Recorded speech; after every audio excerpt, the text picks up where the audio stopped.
today I thought you guys might want to see what all goes into some of the things that I make. And I know that I share a lot of my process videos using the tools and things like that because you guys seem to love to watch those.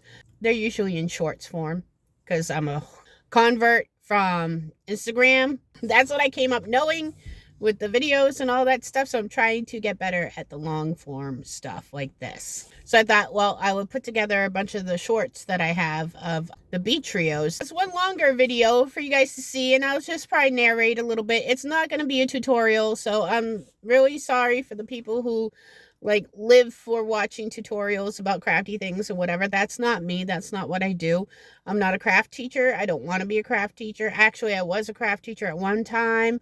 Not a professional craft teacher. I got hornswoggled into that, and I will tell you that story another time. It was a fun time, though. It was for children. But it wasn't what I set out to do when I had to volunteer to do something. It wasn't that. So I'm not here to teach people what I do. I will show you what I do. There's there's a couple secrets, but really, if you're any kind of crafter or whatever, you can look at what I do and you can figure it out yourself. That's fine. But like I said, I'm not here to teach anybody anything. Just show you what I do, and if you like it, you like it. If you don't, you don't. I can't think of really anything else to say here other than, without further ado, here's the show and enjoy. Today we're building a set of tiny trios bumblebees. So first things first is we have to measure everything to make sure that these pieces are going to be ideal to use for the project. And so this is last year and also the year before and the year before.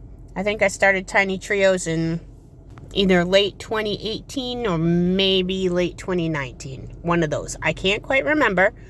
Either way, I have since learned about a new source of materials for this that is not only more economical for me, but also less time consuming. The new way I source my materials now is going to cut down a lot of the time that I spent measuring. Once they're measured, I just corral them into something. They don't always get cut on the same day that I measure them, and I want to keep them all together. It's not fancy, but it works. And then once the weather gets nice and I have a day off, I can set about to cutting them. Since I started my craft journey, I only ever had a jigsaw. I didn't grow up using power tools of any sort, and the jigsaw is what I chose as my first saw because that's what kind of looked the safest to me. And I still have all my fingers, knock on wood, so I guess I was right. I used the speed square there as a guide to try to keep my line straight. Somebody pointed out in one of my shorts that I did not follow the line and cut straight. That could possibly be because perhaps my drawn line was crooked. Perhaps my square was set wrong. Perhaps I didn't saw in a straight line. I don't know. I don't really care. These are tiny trios. They're decor for your house. They're not a piece of furniture. They're not going to be your house, a shed, or anything that requires being square.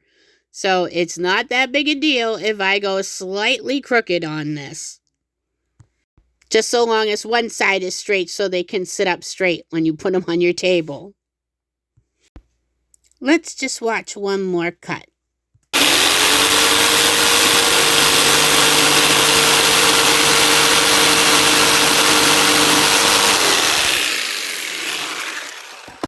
So like I said, the jigsaw was last year and the years before.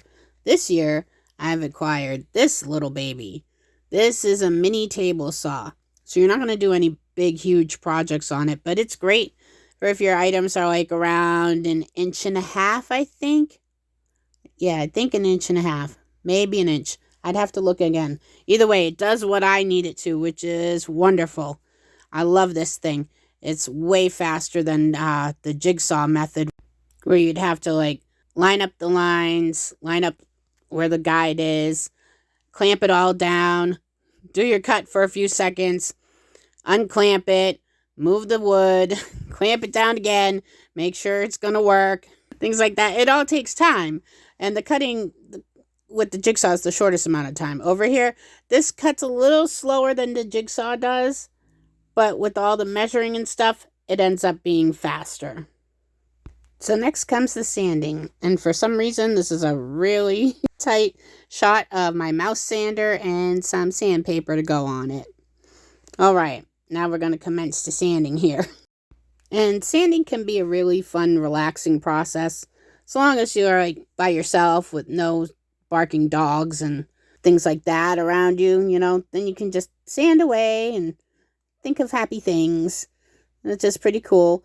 I, for some reason, always sand my little pieces after they've all been cut into tiny pieces, instead of just sanding the larger piece, and then I'd only have to sand the ends.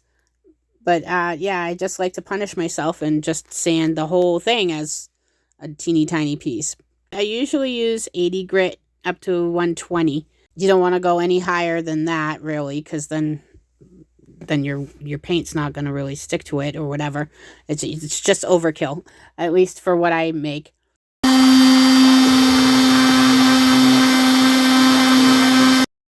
And here we have a little casualty of the sanding process, unfortunately. So this one now has to come out of that lineup. I just included this clip to show people why sometimes when I say, oh yeah, I cut out 10 sets, and then my finished projects, there's only 7. Well, this is why, from, you know, casualties like this, or during the painting process, or who knows. Just sometimes along the way, some just don't make the cut.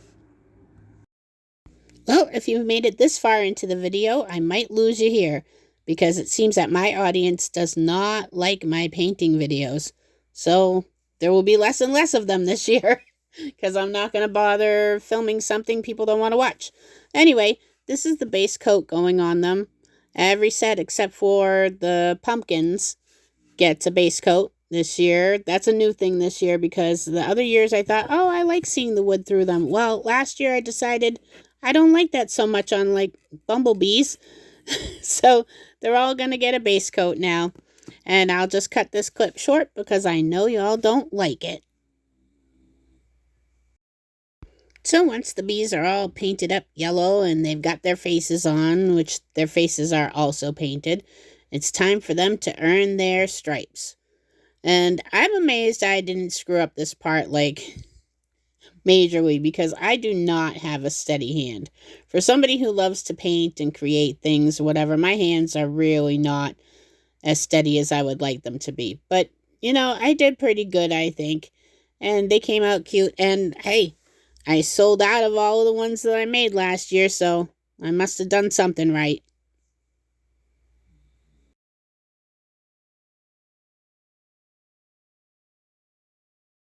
Now here's another really fun part.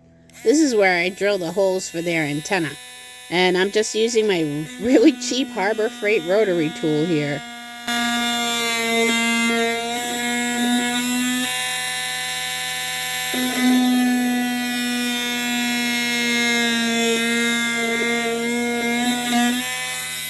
Now it's time to make the antenna. And after a bit of a quest to find this black wire, I finally did. Well, here I am, just bending it into shape. Working with wire isn't one of my main focuses, so I'm not all that great at it. I just bent it around a couple of times to, you know, make it look like what I thought a little cute little cartoony bee's antenna would look like. And then I cut it off to pretty okay length, and then I just kept measuring it in the little holes I had drilled for it until I had what I thought was, you know, looked good to me. So this is what I used to glue the antenna into those holes in the little bee's head, and it worked really well. And the way I did it, instead of trying to like squish some glue into the hole or squish some glue onto the little tiny piece there, I just squished a dot of glue onto that little plastic knife, and you could use anything that you had. That was just what I had around at the time. And then I just rubbed the antenna into that dot of glue and then stuck it in the hole. And it worked out really well. It was Much easier that way, I think, and less messy. My dogs were barking their heads off while I was doing this. I don't remember why, but here, have a little listen.